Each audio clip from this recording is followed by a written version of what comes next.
నేనే పంచాంగం, కాలం రహస్యాలను చెప్పే గ్రంథం. ఈ సంవత్సరంలో ఆదాయం ఎంత, వ్యయం ఎంత, గౌరవం ఎంత, అవమానం ఎంత అన్నీ నా పేజీల్లోనే దాగి ఉన్నాయి. నేనే తులరాశి, ఆదాయం 5, వ్యయం 14, రాజపూజ్యం 6, అవమానం 3.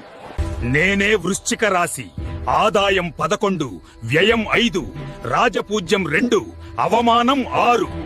నేనే ధనుస్సు రాశి, ఆదాయం 14, వ్యయం 11, రాజపూజ్యం 5, అవమానం 6. నేనే మకర రాశి, ఆదాయం 2, వ్యయం 8, రాజపూజ్యం 1, అవమానం 2. నేనే కుంభరాశి, ఆదాయం 2, వ్యయం 8, రాజపూజ్యం 4, అవమానం 2. మేమే మీనరాశి, ఆదాయం 8, వ్యయం 14, రాజపూజ్యం 7, అవమానం 2. Download ShareChat.